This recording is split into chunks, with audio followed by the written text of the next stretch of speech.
लिखे पढ़े लिखे साथी बैठे हैं, हम बिरहा कहीं आए आप लोगों के समझ में न आवे तो कोई मतलब नहीं। गवैया का मतलब भैया गवैया का मतलब कि गावे कम सुनवैया के समझ में साफ साफ आवे। चूंकि कलाकार समाज का दर्पण होता है। भाई प्लीज ऐसा मत करिए ना, जो बनाया उसको बनाने दीजिए। कलाकार समाज का दर्पण होता है। कहा भैया सिटी दिया लाल सिटी न दे, इतना सुंदर 4 लाइन भूमिका में भाव बा। आखिरकार भूमिका कैसन बा के करे प्रति लिखल बा। कवि जी लिखत का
से हम आयल बनी और 200 किलोमीटर से आयल बनी हम और वो सब अपन नींद जियान करके पंच परमेश्वर अपन नींदो जियान करना, पैसों देना और रात भर टुकुर टुकुर ताकना।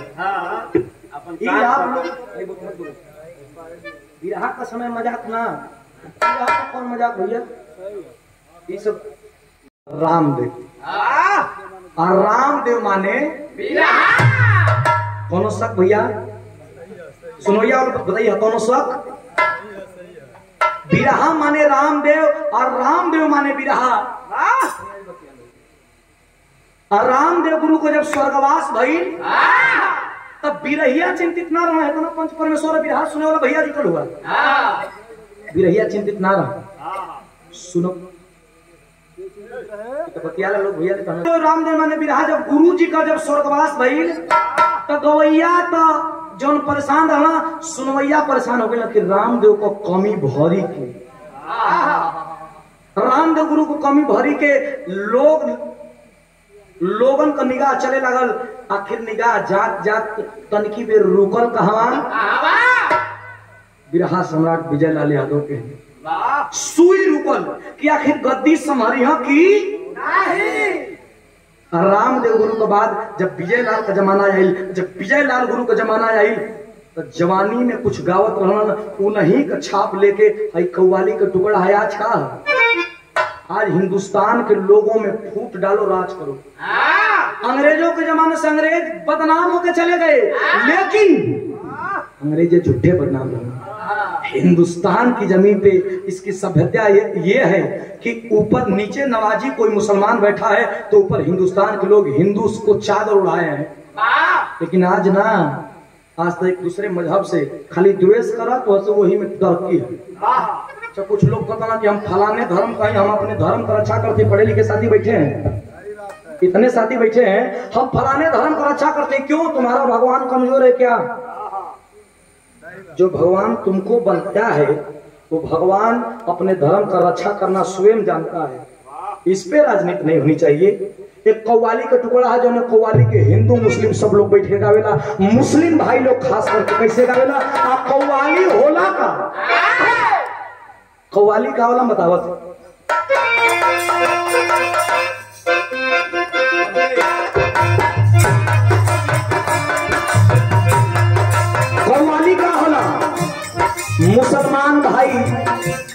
नबी के दरबार में जाकर के कहता है अरे मौला, अरे अल्लाह मेरी बिगड़ी बना दे। क्या कहता है? लेते ही नाम ख्वाजा का तूफान हट गया, तूफान हट गया।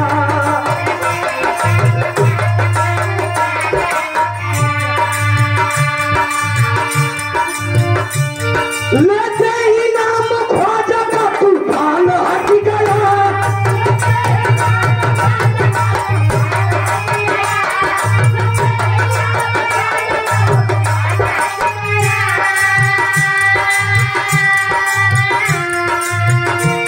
लेते ही नाम ख्वाजा का तूफान हट गया।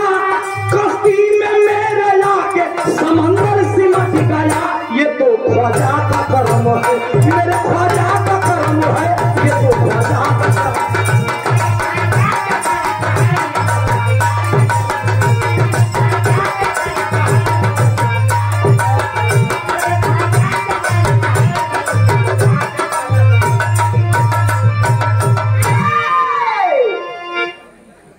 एगो ऊपर बानर चढ़ल बा, एगो ऊपर बा।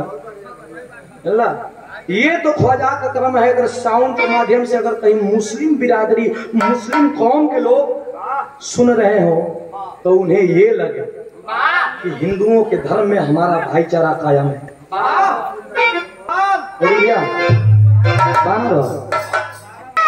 वीर कैसन होके के चाहिए? अब वीरन में जज्बा कैसन होके के चाहिए? अरे कि चट्टान, चट्टान माने पहाड़, अगर वीर एक मेरी दहाड़ दे तो चट्टान चटक जाए। इतना नौजवान लोग बैठे मन मेहरारू का आशिक मत बना, बने का तो दीवाना अपने देश का बना। अरे कि चट्टान चटक जाए सिंह के दहाड़ से, चट्टान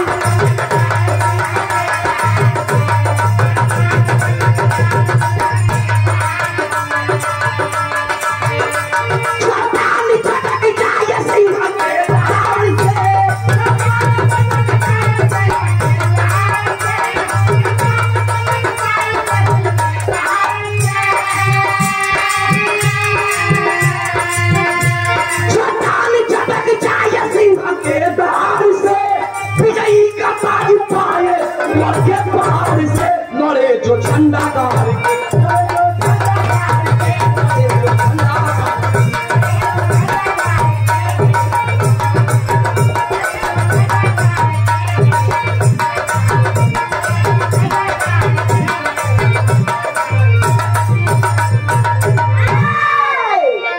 लड़े, जो झंडा गाड़ के। बीरस मजाक था, बीरस लड़े जो झंडा गाड़ के एक तरफ सरहदे हिंद के सीमा पे मरमराती हुई जवानी लेकर के हिंदुस्तान का फौजी जागता है तो हम लोग चैन की नींद सोते हैं और बिरहा सुनते हैं और बिरहा गाते हैं। कहानी के शुरुआत भाई एक एक लाइन करेजा में डाला जाएगी। कैसन कहानी में कहा बा कवि जी संकेत करथुन जो हरी शहर में।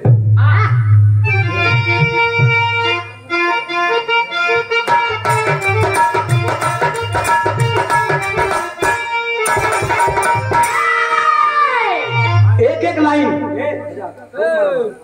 साउंड वाले ठीक है, धोखा दे ठीक कहा आप कोई नहीं ठीक है। जो सच्चा जो गुरु का मान बढ़ाइए और छावा में रहे गुरु बड़ी के वह कहा प्यार को पाए बनना निकला ही बापा दी पहाड़ का की गाथा अलग को ही सुना दी यादों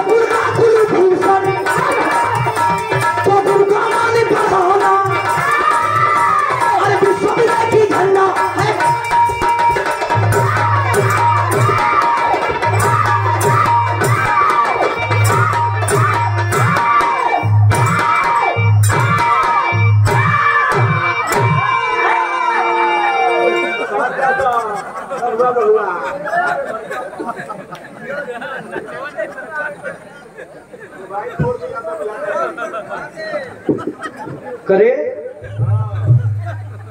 पीरस हम गावत है अब बीरताई तो हम गावत है भूतपुर पीरस हम सदनु अडारा भैया है लोग का भूत है या भूत ना समझेला एकरा कम पुरा का कम लोग भूत भूतपूर्व मतलब पहले का ओ जमाना का कुछ पढ़ले लिखले खाली बिरहा में चार गो टिननिन से के टिन टिन करे चला लो हां ये रामदेव जमाना का हुजूर हैं बटेरी भरे भूत भविष्य और वर्तमान के विषय में जाना कलाकार तो हम लोगों हुआ तो हम लोगों समाज का दर्पण हुआ बोला ऐसा चीज की समाज में कुछ संदेश जाए आ हीरा का परख जौहरी की दाल है आलू कैसे बेचाई बनिया भाई लोग कब्बू मार देंगे अच्छा बिरहा सुनवैया और रुकल जेके छिनरी भौजी सुने कर भैया कमेटी के लोग उगैल चले के तेल फेरे के का घाली पेड़ लेवे के सही की गलत भैया हेलो बड़ा हिलावत रहता का भैया का सुना कर ला घरवो ले बेइज्जत बहरवो ले बेइज्जत आई हर जो ना के नींद खराब करत हम दू लेकिन हई सुनवैया ई ना हटी है चूंकि बिहान भइले ये लोग का विश्वास है को हकीकत नहीं तनी बात के समझ तनी बात के समझ ला जैसे उत्तर प्रदेश बिहार झारखंड एमपी पंजाब वैसे ही एगो राज्य पंजाब वैसे ही राज्य है अब पंजाब में लक्ष्मी सुनी है ये कहानी आज अब तो हम बहुत भीड़ में गईले हुई हमहू बहुत भीड़ में गईले बनी लेकिन हई जनता में जनार्दन लोकत हो जनार्दन भगवान के कहे हैं पंजाब में एगो जिला जो जिला जब देश ना आजाद रहे तब्बे से बड़ा विख्यात रहे सोचिया लोगों की कौन जिला रहे पंजाब में तो बड़ी जिला है लेकिन पंजाब में जौन जिला के नाम धरे जाते हैं वो जिला अमृतसर अमृतसर में जालियावाला बाग में गवैया खाली गाय दिया तो हम कुछ सोच माने तो गवैया ना जलियावाला बाग कब चर्चा में आई 1919 में अध्ययन करने के बाद पता चलेगा कि क्या है 1919 में देश गुलाम था और देश गुलाम के तहत एक अंग्रेज आया अंग्रेज का नाम जनरल डायर आया वही जलियावाला बाग में एक मेला लगा था जिस मेले का नाम था बैसाखी मेला में उधम सिंह के पिता भी मारे गए थे लेकिन एगो आदमी जसप्रीत पंजाबी पट्टा ओई में मारल गई जसप्रीत मारल गई लेकिन जसप्रीत मरल ठीक है लेकिन अपने पीछे के छोड़ के गई एगो नई नुहर गर्भवती औरत जो ने औरत का नाम का रहल हरप्रीत कौर नई नुहर बिया कुछ दिन शादी का भई रहल सैया मार गइलन जब सैया मार गइलन तो बीरा में रोवत दिया कि सैया है निशानी दे के गई लोगा ये पंचो दुनिया का दर दर भटक के लड़का जब पैदा भइल तब वो लड़का का नाम का रखाई अंगद हेदाना पंच परमेश्वर बैठल अंगद जब धीरे धीरे जवान भइल 12 साल का भइल तब गरीबी इतनी गरीबी पंच परमेश्वर कि एक वक्त का रोटी मिले तो दूसरे वक्त का रोटी इन लोगों के किताब बात बंद करा था हमें बिरहा बंद करा था एकदम चुप रहा ए पंचो इतनी गरीबी कि एक वक्त को रोटी मिले तो दूसरे वक्त को रोटी खातिर सोचे तो क्या कि आखिर हमके मिली कि ना मिली हरप्रीत कौर करत का रही दूसरे घरे का चौका बर्तन करके एगो दूगो रोटी, जैसे आप लोगन चट्टी चौराहा पर मार्केट में जाला कोनो भिखमंगा हाथ पसार देना तो आप लोगन जौन दैवान रहल ना जाला 1 पैसा 2 पैसा 1 रुपया 2 रुपया 5 रुपया दे दे लोगन। हरप्रीत कौर कल की अगर दूसरे से पैसा मांगा तो केहू दे, कोई गरिया दे, ऐसे बढ़िया के दूसरे घरे चौका बर्तन क के 2 गो रोटी 4 गो रोटी मिले लगल, अपने बेटवा के लिया के खियावे लगली। लेकिन अपने बेटवा में देखत के हई, अपने बेटवा में अपने सैया के देखन कि कटकाठी तो अपने सैया जैसा लगत है, और सैया हमार रहना का पहलवान रहना। धीरे धीरे दिन बीतल, दिन आई कवन लड़का हमारे आयु को हो गई 20 बरिस 21 बरिस। एक दिन दूसरे के घर से इतना पंच परमेश्वर लोग बैठे हुआ, दूसरे के घर से माई चौका बर्तन क के अली, आया चरवा में 2 गो रोटी ले अली। गर्मी का टाइम रहे, जंगिया वहां निकाल के घर के चौकट पर बैठल बा लड़का। साहिल भोजन ना मिला था, लेकिन जितने में होतने तैयारी भी बनावट बहुत बढ़िया। कहा जाला कि बांस को खूब में पासे जन्मी सरवा घमोर ना। गर्मी का सीजन, जंगिया रोटियां निकाल के बैठल बा। माई रोटी चुरा के ले जाती है कि अपने बेटवा के खियाई, लेकिन बेटवा के देखलस तो रोवे लगल, आंख में आंसू लेके जो रोवे लगल। लड़का मुंह देखा था, माई अरे माई कुछ क्यों बोला सका? उसकी माँ क्यों कुछ ना बोला सा? ए माई तोर तबीयत तो ठीक बा? कस बेटा ठीक बा। ए माई जब तोके केहू कुछ बोललस नहीं तोर तबीयत वो ठीक है, तो रोज कहीं गहरी पगली। कस के बेटा एक बात बताई, कस बोल माई। कस की तोर बाबू जब तोरी उम्र का रहना, जवानी में रहना ना, तो हमसे बियाह हुई। जब बियाह हुई तो जानत है बेटा, तोरे उम्र का तोर बाबू रहना ना, तो तोरे जैसन एकदम लगत पहलवान। कस की ये माई जब हमार बाबू हमारे नियम लगा तो हमार रोवे का कौन बात है रे पगली? कस रोवे का बात, रोवे का बात जब हमनी के दोनों प्राणी एक सेज पौखी जा, तो हमनी का सपना सजाई जा कि बेटी हुई तो क्रांतिकारी बनाई, अगर बेटा हुई तो गामा पहलवान जैसन पहलवान बनाई। ए बेटा करिए बेटा, दूसरे घर से भोजन मांग।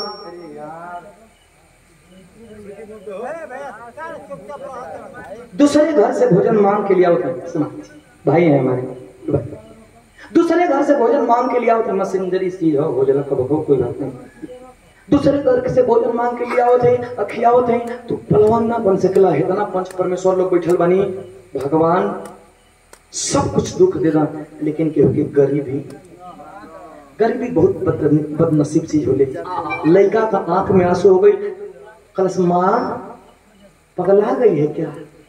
कहे बेटा का बात है? कलश के करे माई, एक तो तू दूसरे घरे चौका बर्तन करे ले, 1 रोटी 2 गो रोटी बड़ा मुश्किल से लियावेली। सपना देखा तली गामा पहलवान का पगलाई लेकर रे। गामा पहलवान घरे भैंस गाय दूध मलिदा खेत खलियान कौन चीज कमी रहे? ए माई पगला माँ जितना ओढ़ना रहेला ना उतने गोड़वा पसारल जाला। माई आंख में आंसू लेके घर में चल गई, लेकिन लड़का का दिमाग कलश के ये मर्दे कहीं करना। माई बचपन से पोस पाल के हमके बड़ कैलस, अब बड़ कैलस एगो सपनो देखलस तो सपना ना पूरा हुई का? आज तो धीरे धीरे अखाड़ा हर गांव में बंद हो गई बना, लेकिन अब भी जहां तहां देखला पर अखाड़ा चलेला। हाँ गाजीपुर देखा अंगद अपने गांव के अखाड़े पे जाके आ धूल माटी लगा के झूठिया से आके कलश माई तो कहत लोग पहलवान बने के न देखा, पहलवान बन के आगे हमके खाए के द सबकर माई आज जितिया व्रत भूखल हुई है ना अपने बेटवन खातिर। ए पंच परमेश्वर माई का ममता, बजरा का रोटी ले आई रहे मांग के, आ नमक बजरा का रोटी नमक आ तनकी सब मरीचा को कुचिला कुच के अपने बेटा के दे दली।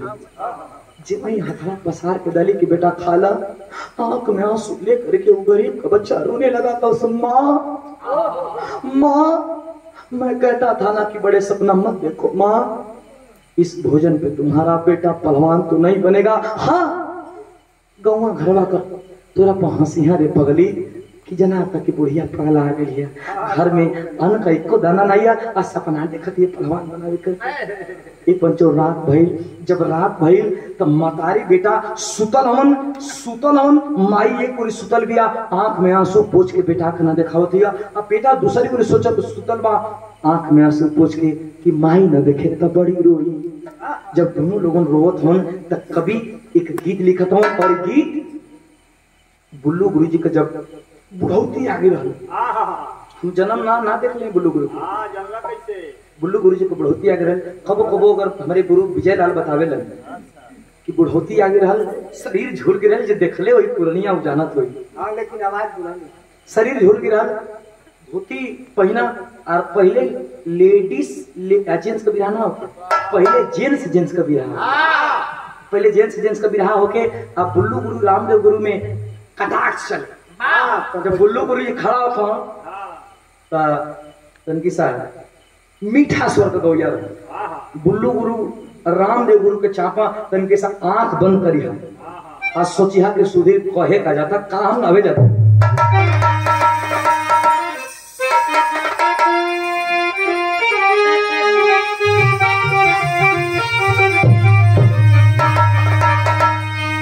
पुरनिया दादा लोग आज से 50-60 वर्ष वाला पहले तनी सुनिया लोगन, नया भाई लोगन संदेश हो घोड़ी चटवा गन्ना करो सारा बहुत गीत आई, लेकिन आई अकाल दिन तुहने लोग भुला जेब हई न वहु दिन पुरान रहे न जाजो पुराना आजो नया हा वहु दिन नजर मीठ।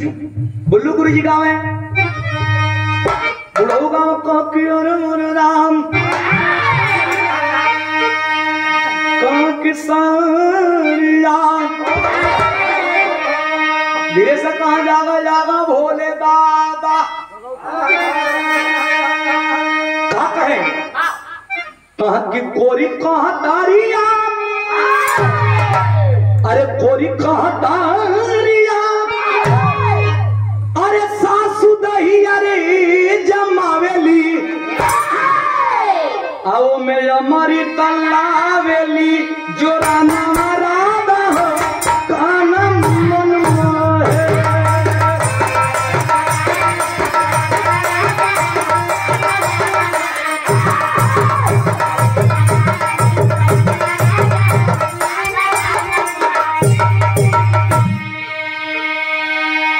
यूट्यूब वाले भैया जब रामदेव गुरु को पारी आवे तो छोटकने मरद, लेकिन बड़ा तैसी मरद बोलू बोला छुआ वही चापत है कैसे चापा है। रामदेव गुरु कहा कि सावन महीना और सावन निकल गेले ए लक्ष्मी आ काला तिला गाला के अरे गोरैया निकल गेले। सावन महीना में अगर कोयल बोले तो निकला गेला, और गोरकी गाल पर अगर तिल होके वो निकला गेला। कैसे काम है कहा कि सावन महीना अरे सावन निकल आ काला तिलक आला के अरे गोरैया निकल गेले और रस रस झूलली झूलना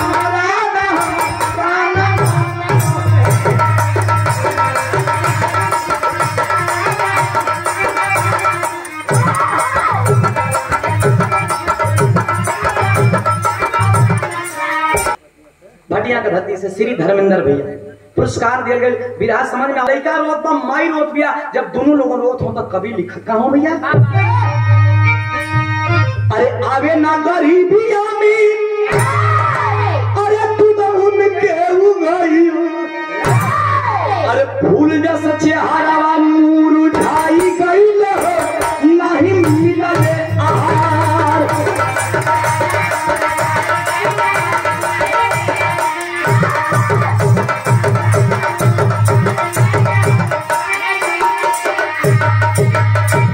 पंचो रात भर लोगन, लेकिन बिहार ने लेकर सोचत का बात कसना।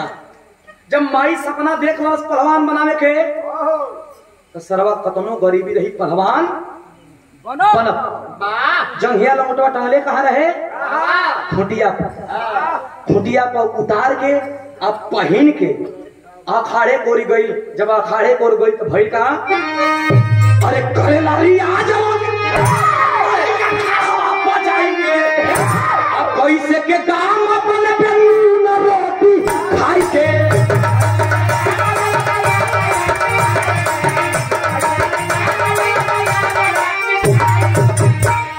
अरे आत्मविश्वास कुल भुलाई गई नहीं मिलने बिहान भाई अखाड़े पर गई। जब अखाड़े पर गई तो देखा कि कोनो कोनो गरम गरम काम भैया रियाज आधा घंटा 20 मिनट का चीज है। जब दंड बैठक मारे लगल आधा घंटा मरते रह गई। सपाट मारे लगल तो आधा घंटा मरते रह गई। दूसरा पहलवान साल 2 साल को जब तक पहुंच सके रे साला एक के दिन में मुंह जाइका रे कोनो रोको सरे बस मत रोको सब भाई भाई लागल तो ट्रेन राजधानी ही हो। अच्छा तब भोर ही कर सपाट मारत मारत मारत मारत धीरे धीरे बिहान हो गई। पौ फाट गई और सूरज नारायण एक कपारे पर सूरज नारायण उड़ गइलन तो 2 गो चौधरी चचा वहां घरे जाए लगन। जब घरे जाए लगन कहा ये बेटा एगो बात कही बाप मरे अन्हारे में बेटा का नाम पावर है। जब मारत हो एक दिन सोचत हो कि हिंद केसरी बन जाए का कौन चुप रह मर दे माई को बात करे जा में घूमत हो कि पहलवान बनाई गामा पहलवान तो कहीं गामा पहलवान तोरे ने एक दिन में मुवत ना रह उठ के बैठ के कस के का करे चचा माई पहलवान बनावे का सपना देख लिया लेकिन घरवा में भोजन एको ना तब जब सपाट मार के मरबे का कस नाई चचा घरवा जाए तो माई फिर रोए लागी कहा सुन पहलवान बनल चाहते हुए कल हाँ तब पहलवान बनल चाहते हुए तब अमृतसर के बगल में पंजाबे में एगो जगह है जौना जगह का नाम करनाल। एको बात गलत ना हो यूट्यूब फेसबुक और मल्टीमीडिया का जमाना जेकरा के हाउ मार के देख ले करनाल जगह कहाँ करनाल का नाम सुन ले बाबा तो करनाल में क्या कहा सुन अगर पहलवान बनना चाहते हुए दिल में इच्छा है तो करनाल में 2 गो भाई रहे 2 गो भाई रहे हो गया कोई बात भाई का नाम सूरज और सज्जन उठ के बैठ गए तुरंत तो करे का हो कहना कि देख सूरज 50 को लेकर के सिखावेलन और सज्जन भी 50 को लेकर के सिखावे कहना हम का करी बतावा कहना कि अरे साले जाके सूरज और सज्जन से मिल जेबे ना अगर तू के अपन चेहरा बना है तो तू पहलवान ना हो जेबे। अरे बाप रे बाप जंघिया लंगोटा फसलत और दौड़त गई कहवा करनाल में आज जाके सूरज और सज्जन सिंह के अखाड़े पे पौवा पकड़ छोटका भाई सज्जन सिंह का कहना के हो भैया कल उसकी मत पूछा कि के है हमारे चेला बनेबा अपन तो छोड़ पाँव कहना चेला दे कैसे ना बनावल जाला चेला ये जब बनावे तो रूल है कि जे हमनी के प्रभावित करी कोई के चेला बनावल दे तो कैसे प्रभावित होना होला भैया कल हमनी से बाजे के परी हमनी परीक्षा लेनी कल के तब बजवा ले भैया छोटका भाई दोनों भाई में सूरज और सज्जन सिंह छोटका गुरु कहना कि आज बेटे लड़ जाए जब बाँ पकड़ लस तो जैसे खलिया गाड़ी का टाली के ढकेल जला ये लगा ढकेल के वो हम मेढ़ी तक ले गई। सज्जन सिंह कहना ए भैया सूरज कहना का हो कहना कि सारे का हाथ में जोर पड़ी बा भले दाव पिछ नहीं खे जाना कहना ऐसा बात कहना हाँ मर जाए धैले भाजना तक नोच के बेच दे कहना वही देख बड़ी फिर देख ले तो दाव पिछ जाना था ये तो कह समझा कि हमने के जे प्रभावित करी हुआ कहना कि भैया अगर ना करी दवाई तो प्रभावित का मुंह हमारे लाई दबा तोड़ दे तब चेला बनाना मर दे के छोड़ा जब चेला बनैला लोगन ठीक है तो चेला बना लेते जब चेला बनेना तब फिर एक दिन रामदेव गुरु का धुन यहाँ कचकचाता है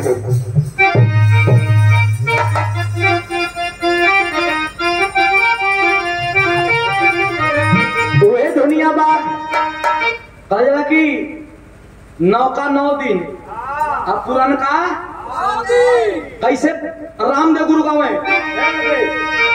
कि सरंगिया वाले के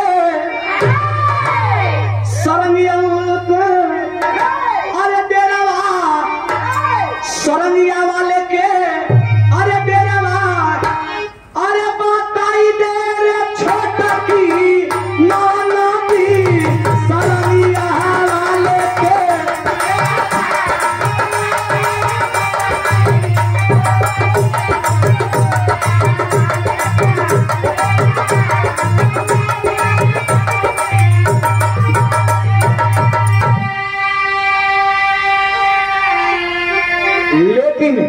अंगद सूरज और सज्जन सिंह का चेला बन गई। जब चेला बनल तब अरे कि अंगद के मिलल बा, अरे अंगद के मिलल बा, अरे सहारा, अरे अंगद के मिलल बा, अरे सहारा, अरे केदारवा कैले हो शेरावा।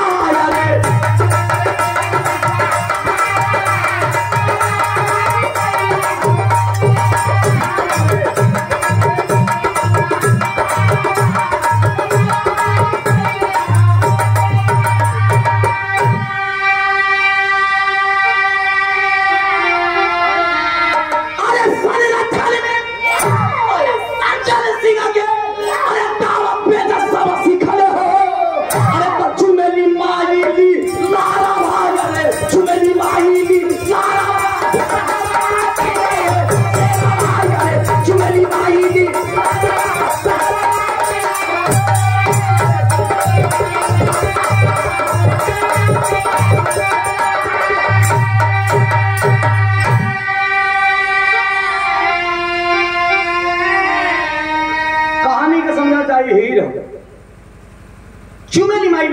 चेला बना हम चेला बना के कहाँ ले गए राजनीति भैया, चेला बना के आज सूरज सज्जन सिंह अपने घरे ले गए।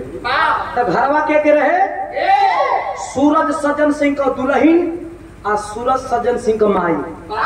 माई के ले जाके दूरे डेरा तो कहतो कि रोज एगो चेला जाके माई हम बोला जा पाप करत है कौन किए न देव को बेटा ये दोनों लोगन के बादाम पीसत है।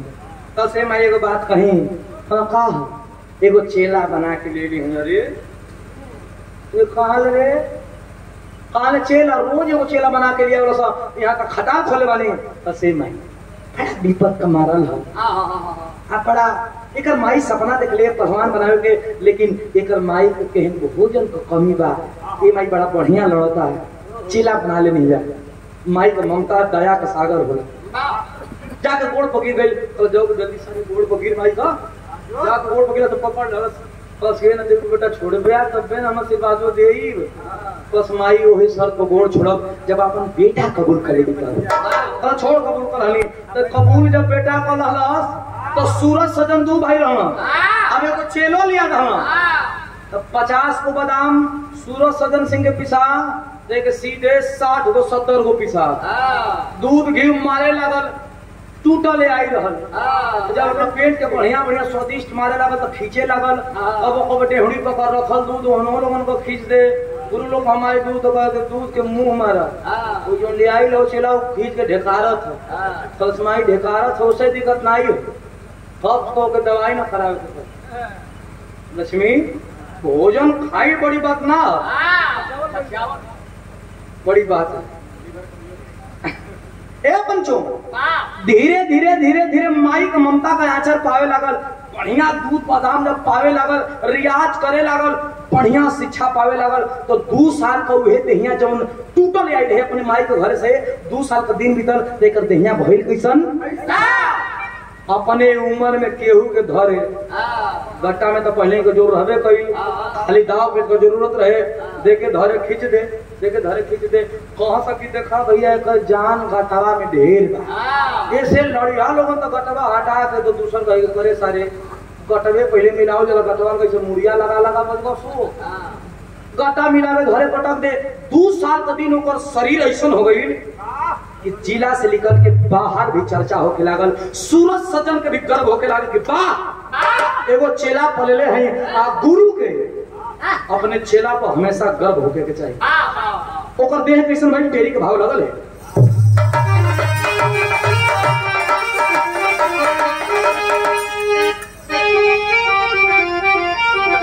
टेरी का भाव लगल 2 साल के बाद उहे देहिया जब टूटा रही रहे रोज 20 तारीख भी रहा सुनैया कवैया का कमी नहीं के देश में, लेकिन बिरहा सुनिया हम कहा कहे जाते हैं। अरे कि जवानी जंगी मोड़ पे खड़ी, अरे जवानी जंगी मोड़ पे खड़ी, अरे गाजा पूल पघेला मिले ना कोई।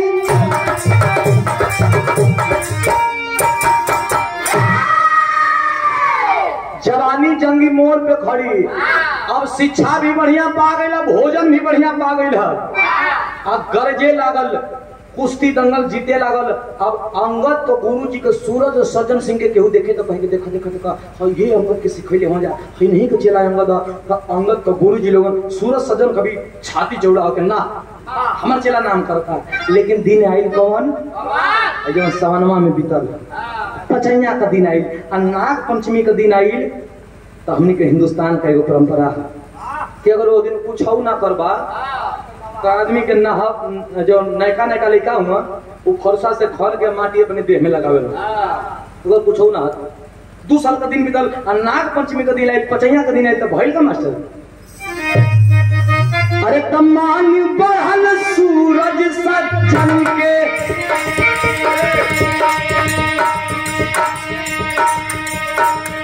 अरे मान बढ़ल सूरज सज्जन के अंगद खूब नाम कमाया है।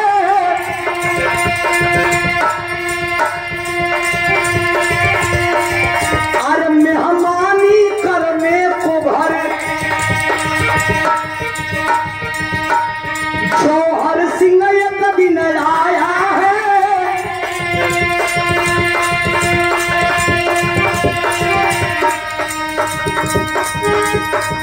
अरे याहो भगत है किए ताव से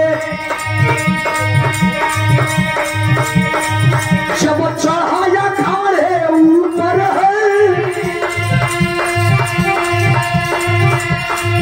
अब कुश्ती हो गुरु चेले अब कुश्ती हो गुरु चेले की कौन बहादुर शुक्र है वो।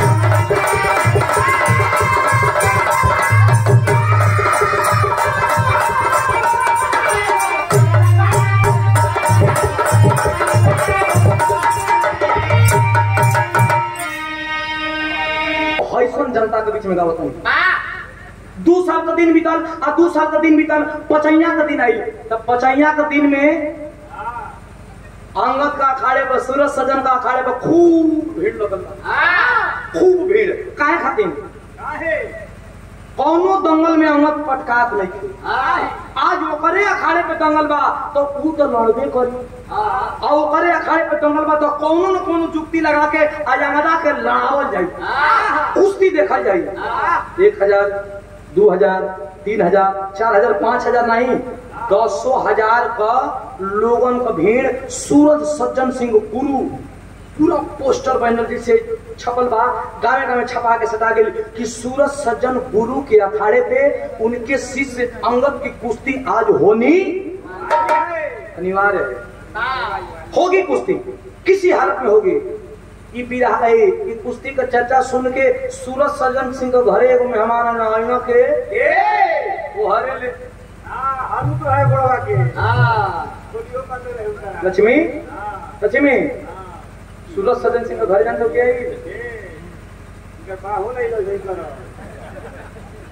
सूरज सज्जन सिंह का सार जो का नाम रहे जौहर जौहर का नाम रहे लेकिन वो जौहर रहे। अगर 2 कुकुर अगर रोटी खात हो तो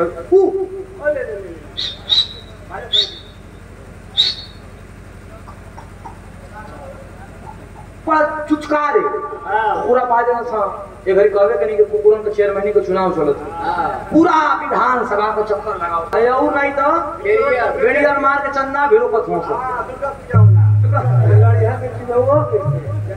ए भैया आई जौहर आ घरे अपने बहन के गोड़ देके कलस की बहिनी पाऊ का हमरे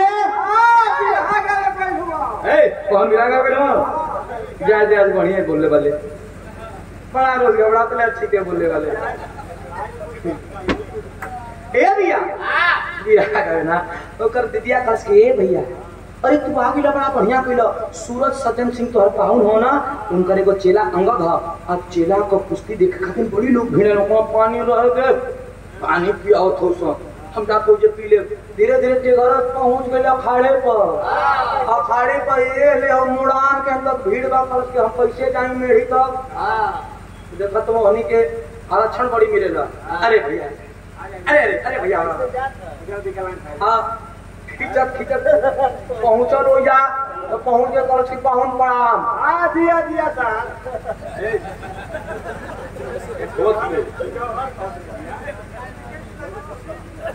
पावन प्रणाम के था सूरज सजन सिंह का सहार रहे। सूरज सजन सिंह कहना अरे आओ आओ बैठा बैठना अपन चेरवो से अंगत से कहना देख तोर मम्मा लगी अपना सार में जाके गोड़ धरे गोड़ धैलस तो गोड़वा धैलस तो हटावा ठीक से अंगत कस के हाथ बड़ा टेढ़ इस समय पर गोड़ धरे जाते हैं आशीर्वादों ना देता भागा था ए भैया जब भागे तो ना सुना अंगद अकेले सबके लेकर की 70 मन की इच्छा रहे कि अंगद तोहरे संगे हमू लड़ लेते क्यों कोई इच्छा ना रुकलस लड़ा के पार के ले जा लड़ा के पार के ले जा लड़ा के पार के ले जा देखत जो हर सार रहे ऊपर बर्दाश्त ना भइल कल हां तो पहनो लोगन राई के पहाड़ बनैले वाला जा डूबी डरामा के ले जा ए अंगद नियन पहलवान तो हमरे गांव में घरवा गलिया होला तरेर के तत्व संगत करस के रे इस हल्के ना खाली करस के गुरुजी समझा दे पगलाई ना तो ले लेबे धोबिया पाट पर छोड़ दे हां छूटा सार है तो संसार फिर करस के चुप रह मर दे धीरे पकड़ उंगली को पकड़ पहुंचा पकड़ ले पेरत है तुम पेरत करस की अच्छा त ई बताएंगे सबे जनता ले पूछत मंचवा पर माइक पकड़ के अखड़ा करस की जी बताइए सबे कि अंगद को कुश्ती देखल चाहता नहीं जा देखे क्या जनता कहस के हां भैया देखल चाहते हैं तबे तो फुल सपोर्ट मिल गई तो कहस के एकर कुश्ती आज होई एगो पहलवान हमहू लेके आई नहीं सब लोग ताके लागल बिराए के फंसे जाते सब लोग ताके लागल कि कौन पहलवान अंगद से लड़े वाला कौन पहलवान आविले साले तू जिला में तो चर्चा है और तू जिला में तो जोड़ना है कहां लड़े कुश्ती देखल चाहता हो कि नहीं कहां हां देखल चाहते हैं जा अंगद दो करेर के ताकत कि हमसे लड़े वाला कौन आगे ये साला कौन बिहड़ अगल का खास की अगर अंगद को कुश्ती आज होई आप हम लोग देखा चाहता हो जाए यूट्यूब वाले भाई पंच परमेश्वर विराह का सुने वाले भाई कमेटी वाले भाई वो जौहर कहता क्या है कि अगर कुश्ती देखना चाहते हैं तो आज अंगद की कुश्ती इसी के गुरु सूरज सिंह से कुश्ती होगी और सब लोगों का चेहरा लाल पियर करी अंगूर सूरज सिंह एक गुरु में लड़ी लेकिन बतिया जब लइकवा अंगद के कान में गई अपने गुरु से लड़े खातिर आंख में आंसू भर के एक बात का रास्ता करस भैया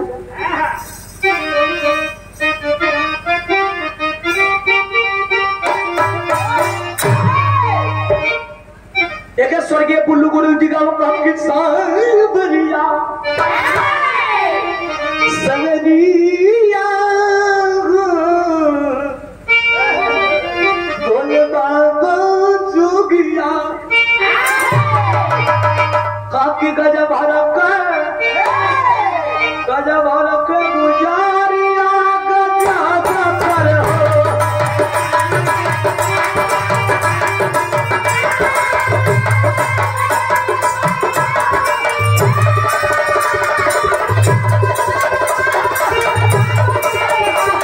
गजब कर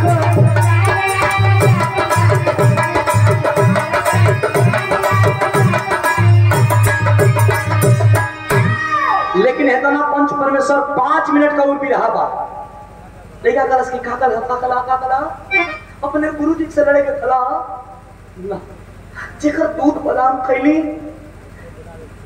जेकर धर्म कमाई मान के कटोरा दूध पीलस केहू ना जानत रहे पूरा दुनिया में शोर हो गई वो गुरु से लड़े के कथवा गर्दन कटवा दे लेकिन अपने गुरु से ना करा का कहे पंचो अरे अब हम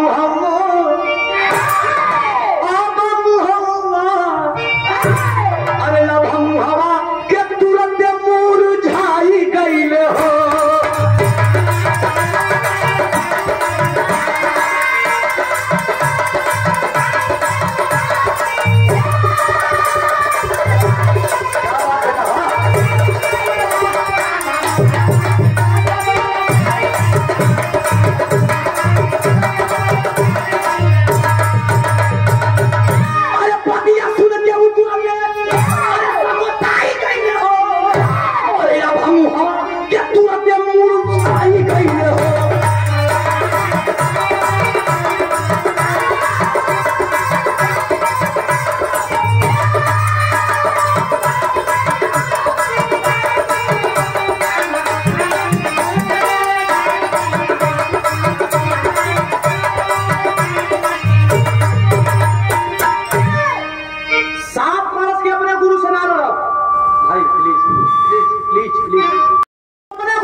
लड़ने की बात करता है, लड़ने की बात करता है, अपने गुरु से नहीं लड़ेगा। अखाड़े पे बाप बेटा से लड़ता है, भाई भाई से लड़ता है, गुरु चेले से लड़ने की बात करे वो साले, लड़ना पड़ेगा।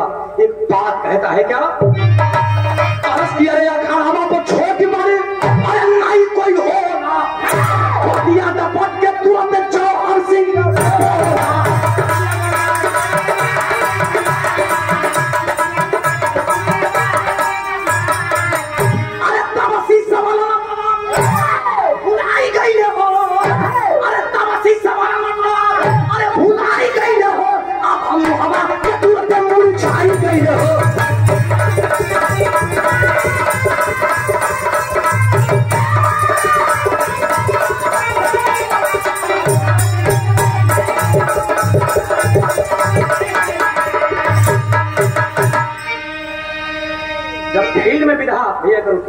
जब फील्ड में उस्ताद छोड़ना, कहा बेटी और रोटी, ये दोनों से कबो मजाक मत करियो। बेटी और रोटी आप लोगों से कहते हैं कि जौन बेटी घर का धरोहर और उसे कबो मजाक ना, और जौन रोटी की पेट के अगन के बुझावे ला उसे कबो मजाक ना। बिरहा हमार बेटी, बिरहा हमार रोटी, बिरहा हमार माई और बिरहा हमार बाबू कुल, ऐसे कोनो समझौता और ऐसे कोनो मजाक ना। कलश की लड़ने की बात करता है, लड़के अखाड़े पे बाप बेटा से लड़ता है, भाई भाई से लड़ता है, जरूरत पड़ने पे गुरु शिष्य से लड़ता है। लड़ ले, समस्या कहां फंस गई? गुरु जी लोगन अब इतना पंच परमेश्वर बैठल हुआ, छोटका जहां गलती करे और जब बड़कवा चुपचाप बैठल हुआ तो छोटका को कब्बो गलती ना डोले। छोट गलती कर रहा है और बड़े लोग चुपचाप हाथ धक बैठे हैं तो छोटे का कभी गलती नहीं दिया जाएगा। बड़े लोगों को गलती, बड़का गुरु कहा कि हाथ लड़ ले, यह गलती हो गई। बड़का गुरु लड़े खातिर गईला, बड़का गुरु लड़े खातिर गईला, कितनी देर में पटक दिया? 1 मिनट 33 सेकेंड। बड़का भाई के जब पटक के करेजा पर चढ़ल, जब वही हटल की अनर्थ हो गई। इसलिए छोटका भाई से रहन नहीं गई, हो गई ना, और वही गर्मी में छोटको भाई के अनर्थ हो गई। दोनों भाई के 2 मिनट के अंतराल में जब पटकलस तो लोगों का जो हुजूम रहे सन्नाटा छा गया। अरे साला, ये तो नाग निकल गया, जिसका दूध खाया, जिसका नमक खाया, उसको पटक दिया। लोगों में खाना फूसी चलने लगी, खाना फूसी चलते चलते चलते लोग जाने लगे, जंगिया नंगूटा यही कान्ही पर रख के घरवा को चलता। बहुत गलती हो गई, बहुत गलती हो गई। जो गुरु को अपने पिता समान मानते थे, उस गुरु को आज भारी सभा में पटक दिया। अपने घर के आंगन में जा करके और बैठ के जल जल जल जल रो रहा है। पता किसको लगता है? उस माँ के धर्म को। माँ कटोरा का दूध लेके उठ के आज वही गेहूं बाहर के लिए है पंचो, भरल कटोरा का दूध अपने बेटा के पियाई बदे कि आज नाग पंचमी पे बड़ा मेहनत कर लिया। जब वही आंगन में अली, आंगनवा में एगो टाटी रहल, टटिया के बगलिया में कुछ लोग कुछ बतियावत था। भाई सोचलस कि हमारे आंगनवा में के बतियावत था, जहां से औजिया आवत रहल, कोई औजिया कोरी जाए लगल तो बात का होत रहल,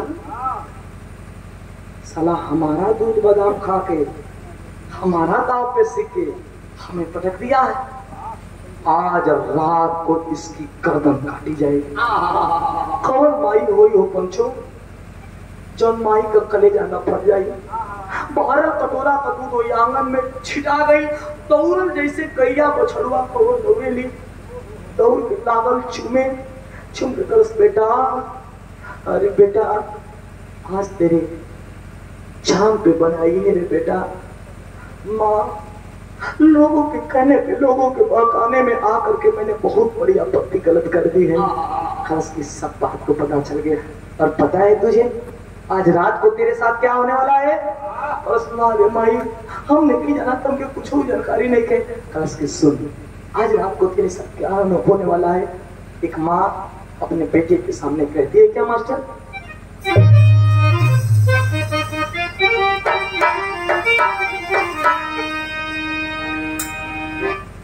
माई रोवे रो के बात कहे कि सूरज और सज्जन सिंह के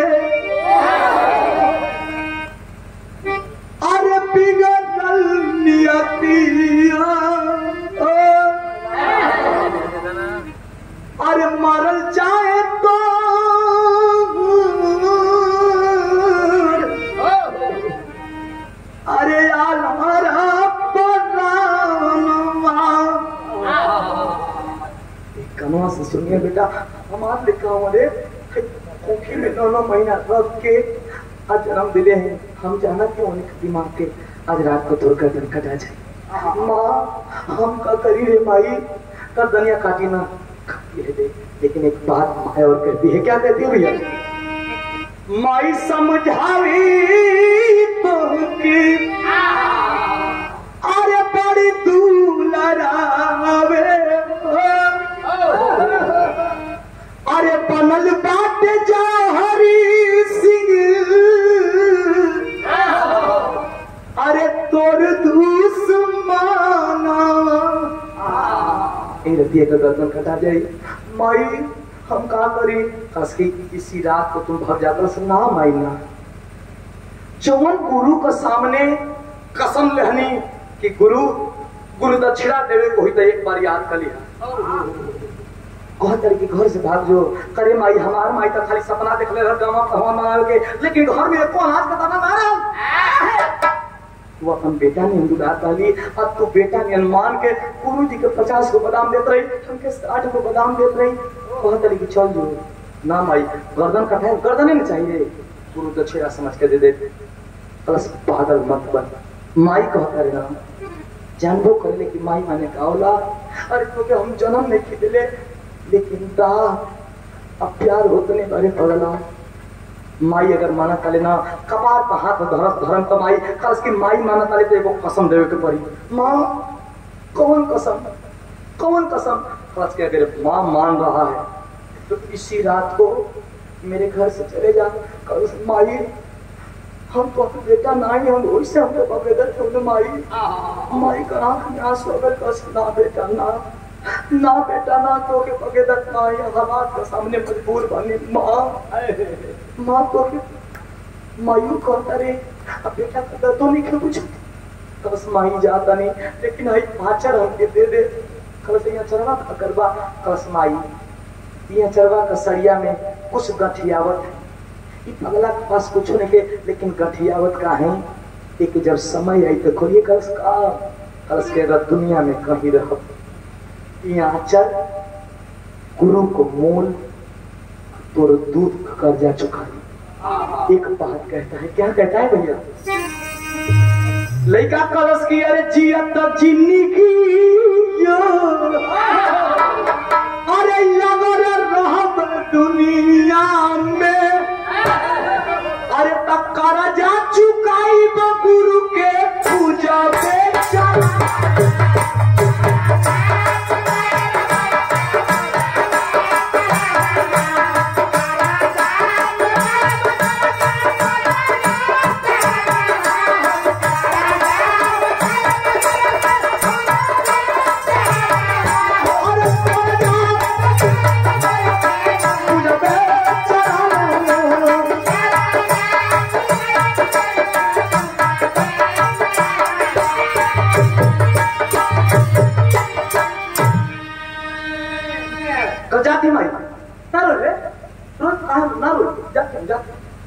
माँ से विदा लेकर के उसी रात को कहा गया जहां पिता 1919 में मारे गए थे जनरल डायर के हाथ।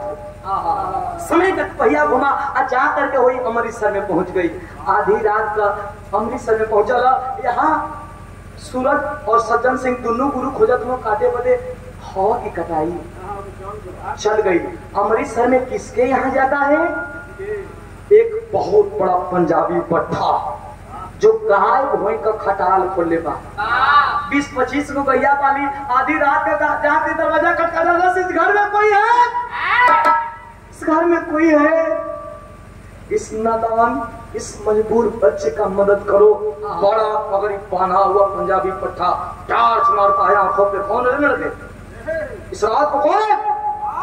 जब पगड़ी से उठा के टार्च मुंह पर मरलस भैया हमिंग नहीं करे मुंह पर जब मरलस है बड़का नौजवान बेटा कौन हो तुम? बड़े हौसले वाले लगते हो। कस था हौसले वाले था लेकिन वक्त के हालात के आगे मजबूर हूँ। कस क्या हुआ? कस पूरी बात बताएंगे। क्या अपने घर पे मुझे शरण दे सकते हैं? कस स्वागत है बेटा। कलश की हमारो एको लड़का ना हुआ सा घर में रखल रस।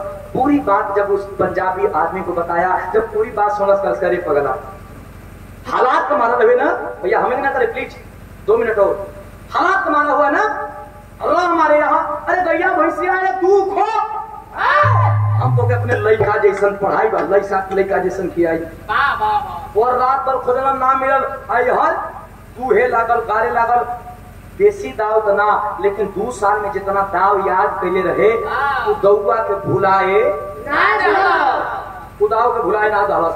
दूहे गारे आ पिए आ जितने दाव याद कैले रहे वही दाव के रियाज करे। दसना एकलव्य जैसे गुरु द्रोणाचार्य के मन में बैठा के जैसे एकलव्य पूजलस, वही तरह सूरज और सज्जन सिंह को पूजने लगा।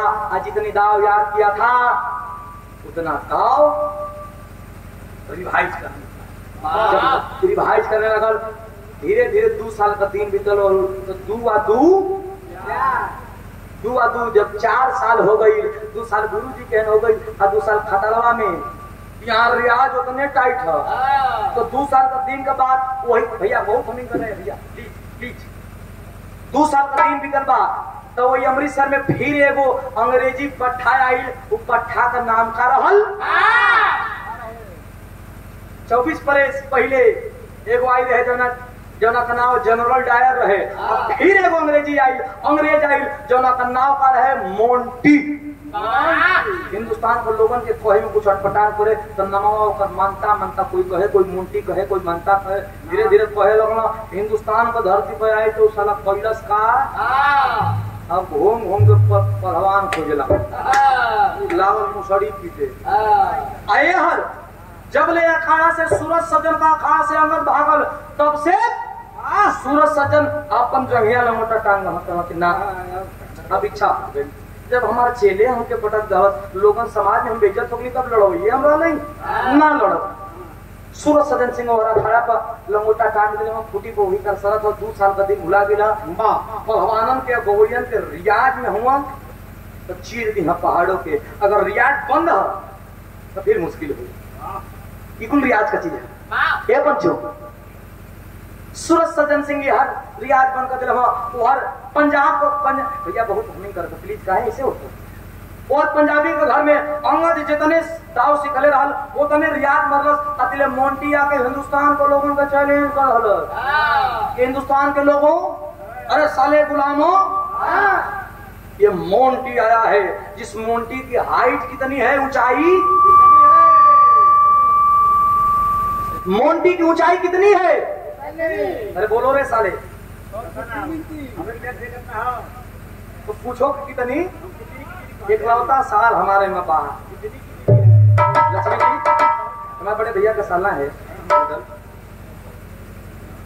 मोंटी की ऊंचाई 6 फीट 3 इंची। हमारी ऊंचाई कितना बा? हटा बा सीटी दयोरी पंखा को ले तला लो, पंखा को ले तला 6 फुट 3 इंची। हमारी ऊंचाई कितना है? 5 फुट 6 इंची हमारी ऊंचाई है। आज 6 फुट 3 इंची तो हेतना न हो गई। अंगद को ऊंचाई कितना रहा? ऊंचाई 5 फीट 8 इंची। मोंटी आए 6 फीट 3 इंच ऊंचाई। ओकर वजन कितना बा? 1 कुंटल 37 किलो। 1 कुंटल 37 किलो। हमारा वजन कितना है? 62 किलो। 1 कुंटल 37 किलो कहवा 6 फुट 3 इंच ऊंचाई बा। एक पंचो अखाड़े पे आके रियाज करके हिंदुस्तान के लोगों के चैलेंज करस कि जो मुझे पटेगा उसे उचित इनाम दिया जाएगा और जो पटकाएगा सर कलम किया जाएगा। सर कलम किया जाएगा। पेपर पत्रिका मीडिया में चारों तरफ घूम गई कोनो अंग्रेज आई बा हिंदुस्तान के लोगन के चैलेंज कैले बा। बड़ी लोगन कहा कि जाके लड़ जाए, लेकिन पेपरवा में लिखा रहे कि जे पटकाई ओकर गर्दनी कटाई। लोग कहना नहीं भैया हमरे तो कोई दिन को बुखार है कोनो जांच करेंगे लेकिन सुनत नहीं। जो मेहरारू से तेल भरवा ले तो और ये पुरस्कार श्री के कोई मोंटी आया है, मोंटी आया है और ऐलान किया है पच को कोई ना तैयार है। पचैया का दिन फिर आइल। एगो आके दस की सुना तोहरे ऐलान के कोई स्वीकार ना करी आ जाके ये मतलब 2 साल से कुश्ती बंद है तू को पहलवान हो सो सूरज और सज्जन आ जाके उन्हें के ललकार दे ओकर चेला रहल जब से चेला भागल तब से कुश्ती बंद कर दे हो सर तो ऐसा है क्या तो पेपर में एक बात और अनाउंस करवाता है कि मैं मोंटी इंग्लैंड का पहलवान सूरज और सज्जन सिंह जो करनाल के रहने वाले हैं उन लोगों को चैलेंज करता हूँ कि आकर मुझसे लड़े नहीं तो कोर्ट पे माफी मांगे थूक कर चाहते मरता सूरज सज्जन सिंह कहा कि है सर दुख चालू आज हमारा बेटा हमार चेला रही लाज बचाई अगर ना जाती है तबो बेजती है अंग्रेजी शासन लेके गईलन जा ये पंचों फिर वहे पचैया का दिन आई बा आई बतिया सवेरे सवेरे पता चला जब अंगद के तबेला में पेपर देखलस कलस बस आ गई चानस अब गुरुजियों से लौड़े ला नहीं तो ओकर स्वाधीनता स्वीकार करेला स्वाधीनता मतलब चुनौती स्वीकार करते हैं क्या करते हैं 10,000 का भीड़ वही जनरल डायर जहाँ गोलियां चले रहे वही में अखाड़ा पड़ल अमृतसर में और जनरल डायर का जहाँ गोली चल रहे वही अखाड़े पे 5 फीट 6 फीट 3 इंच का पहलवान अंगूठा फंस के और रियाज मारत बा और से सूरज सजन भीजल भेड़ जैसा चले दी अब का होई और से अंगद साल दौड़ के अखाड़ा के बगलिए में बैठल बा लुकाए के बैठल बा कि गुरुजी आज फरत हो का लड़त हो कि पैर पर गिरत हो देखा थे बार बार चैलेंज करा के अरे साले आ जाओ हिंदुस्तान के लोगों में पानी है क्या बार बार चैलेंज कर रहा है लेकिन हिम्मतें नहीं बढ़े लेकिन मोंटी एगो चीज गलत कर दलस का कस लगता है कि सूरज और सज्जन सिंह की मां उन लोगों को दूध नहीं पिलाई है जब इतनी बात कलस तो साल जो अंगद ले रहे फिर दलस लागत का मनाई फिर साला कौने भी था कि जवानी जोर रहे हमरे जब गुरुवेक मान सम्मान ना रही एक बार और कस लगा था कि सूरज सज्जन सिंह की मां दूध की जगह पानी पिलाई है उठा के कलश तुम्हारी बहिन का सोच कर मारो तो उसकी करे साले कौन है रे डिब्बा का दूध पिए वाला हिंदुस्तानी का चैलेंज है साले तो कौन बताइए अपन को नहीं जानता क्या पूरी इंडस्ट्री अपन से हिलती रे बाबा अपन को नहीं जानता क्या बस कौन हो भैया कल से अपन अंगद पहलवान तू कौन हो भैया अंगला पान खा के बापा के हो ई जना त जा बगाई तुरंत न खा जाई कल से तब तुम कौन हो के सूरज सज्जन सिंह का चेला अंगद जब सूरज सज्जन सिंह का नाम हकीम में लगा सूरज सिंह दूर ले हुआ छोटा भाई सज्जन सिंह पढ़ता रहता हे भैया और के चुप सारे मार के होने से उठा फोड़ ले का धरे कसम हो तो कहो और का दिखाओ दे कम करे हुआ मैदान में लागत हो जब सूरज का भाई सज्जन सिंह देखो कनारी साला धूल माटी भापत हकारे पहिला हुले मोटाइल बा का हरे कि ये बेटा तू कैसे कहे ए बेटा का ले के हाल चल अपने घरे रखा जंगिया लंगोटा ले आई हुआ हम यही हिंगड़ में पागल पेगा मर दे जब जंगिया लंगोटा लेके अब मारला सही है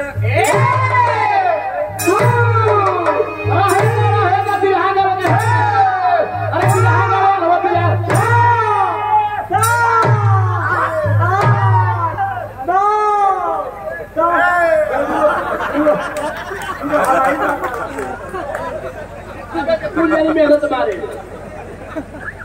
हो जाने की मेहनत भाई भारी हो गई जिससे अपना बहुत अच्छा लगता है इधर चला हर जिले में खुल ले ए भैया मार जैसे मरना भैया वही तरह खाने भैया मारे लगो तो लड़का रहे धीरे धीरे काटे भर लो तो को तो सर सुपे वो देखिए तो भैया फूला है वो तो यहाँ फूला थरे और भैया फूला देखिए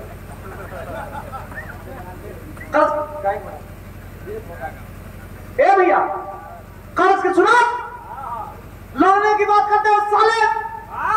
जानते रहे हिंदुस्तान की मिट्टी है, यहाँ से कोई खाली नहीं गया है। तू के लड़वा तो हाँ लड़ा सूरज सजन सिंह का चेला है। अच्छा हिया लौटा में तो उसके तब लड़ ले पहले तोहके पटका तब तेरे गुरुजी के पटका कल की पटके था आ करके रेफरी हाथ मिलाया। कुश्ती कितनी मिनट तो चुका सारे हम कब्बो मिनट वाली कुश्ती लड़बे नहीं तो कैसा लड़वा बेटा कल की कुश्ती हुए वही जो का नाम आर नहीं तो नहीं का होता है जी। बस वही कुश्ती होता है जिसमें समय का कोई बांध नहीं रहेगा। कुश्ती 1 मिनट में फरिया जाए, 1 घंटे में फरिया जाए, 1 दिन में फरिया जाए। कुछ लोग कहां से लगा सके ओवर कॉन्फिडेंट में हो गए मुंह पर प्रकारे और 6 फीट 3 इंच का आइए कुंटा 37 किलो को गिर तो मुंह जाइए लड़े दे यार छाड़ दे यार हाथ मिलेला गरमाइल बा दे बजरंग बली का नाव लेके जब चलल है तब बिरहा का लास्ट धुन अब करेजा पे एकदम चढ़े जा थर जा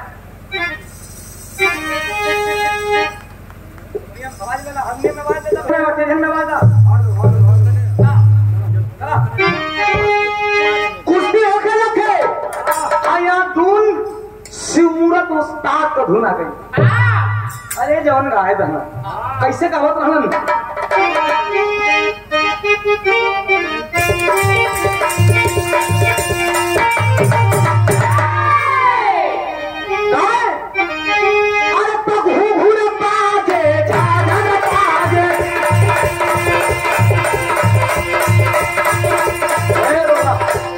पढ़ दो भैया।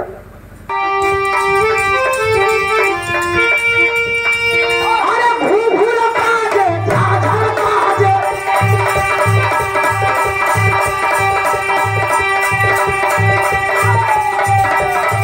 अरे यौरा बजे करमान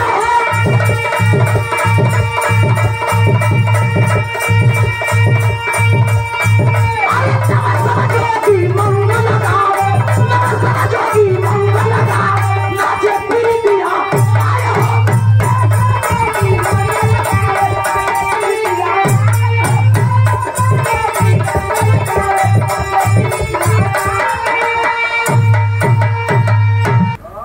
सुमिरत के हाँ एगो माई के जौन गठिया बनले कल की आज अगर पुरा दे तो माई तो गांठ खुल जाएगी। एगो सुमिरत था अपने गुरु सूरज सजन सिंह के कि आज अगर जीत जाए तो गुरु को नजर में अपन ओहदा ऊपर करे। एगो सुमिरत था गुलाम देशन के गुलाम देश में भारत माई के कि माई का बेड़ी काट दे का कहे मास्टर अरे पंजा से पंजा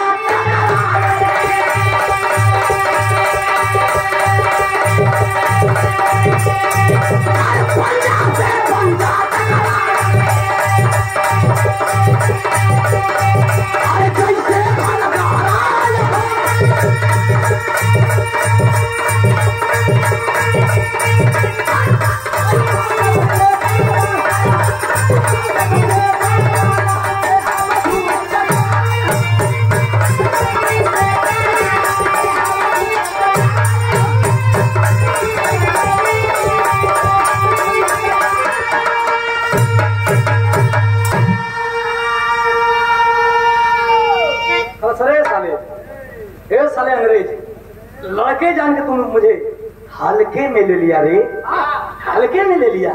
एक बात और कहता है क्या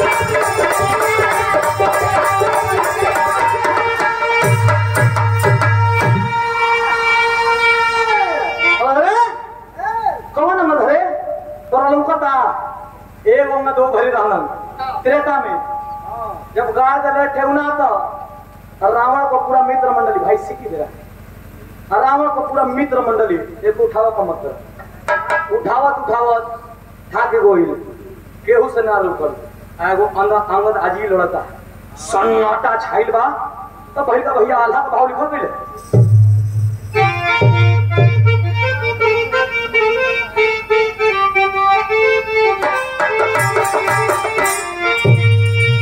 प्यारे लाल कवि क्या लिखते हैं?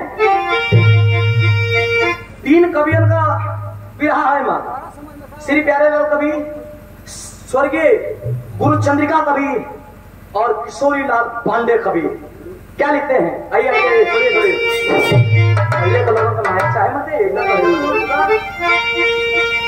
अरे सेरा क्या तहारे से अरे सेरा क्या तहारे से अरे पहाड़ टूट जाना भैया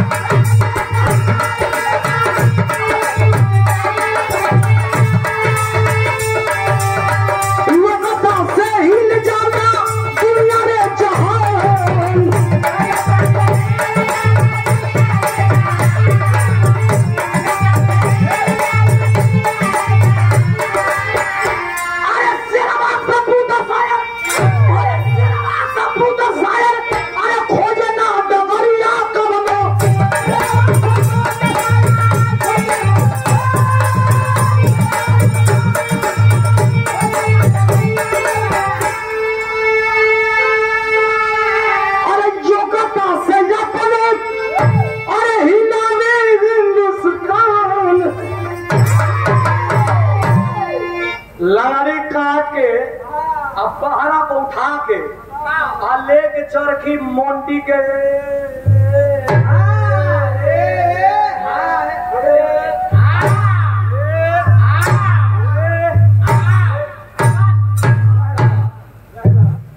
पटकलस जब लागल छपटाए तो साला ई के हरे ई के है तो सबसे पहले खड़ा हो जाती है लौकल जौन काटे खातिर रतिया का दौड़ो रहना जा सूरज और सज्जन गुरुजी दूसरका में खूंटावा जना के माई के बंधले रहल वो खड़ा भइल तीसरका में धर्म का नहीं अपन माई जौन सपना देखले रहल कि हमार बेटा गहमा पहलवान जैसन बनी कस के हर दुख हर दर्द और हर कर्जा से आज मुक्त कर दूंगी। एक बात कहता है सारे लोग कहते हैं माँ करिए गुरु करे धर्म की माँ करिए और हिंदुस्तान की तमाम जनता कहती है क्या खड़ी कमा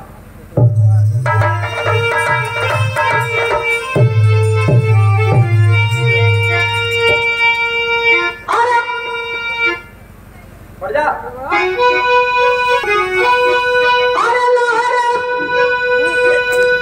बोली देती है लगा ठीक है वही पे चलो अरे लहरे भैया का गाना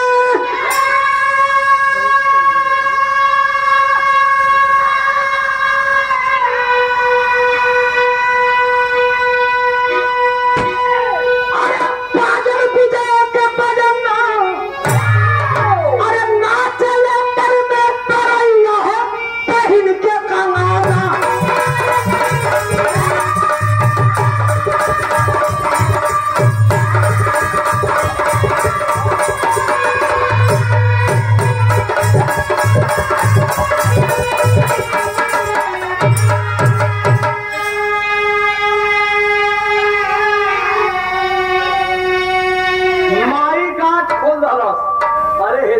कोई तोहफा मिली रे माफ कर हाँ गुरु लोगों छाती से लगना बेटा अगर रोज दिन तो के मार देले रहती ना हिंदुस्तान का साथ साथ पूरे विश्व में हिंदुस्तान का नाम खराब हुई।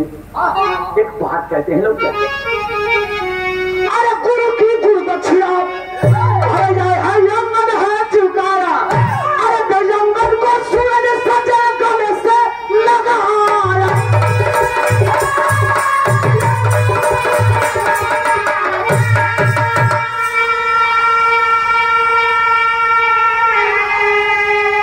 अरे पूरा भाई बेटा अरे 12 दिन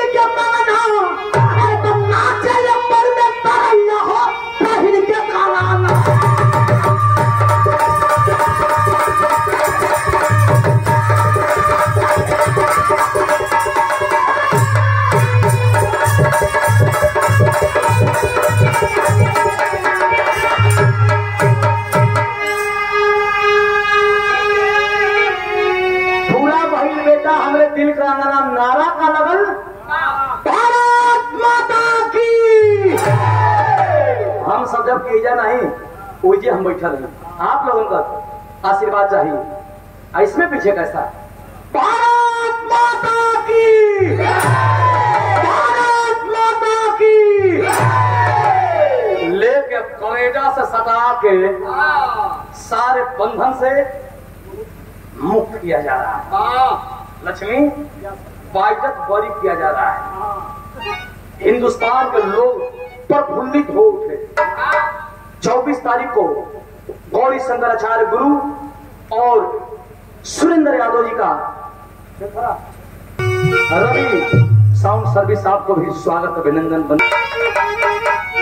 गुरु बिहारी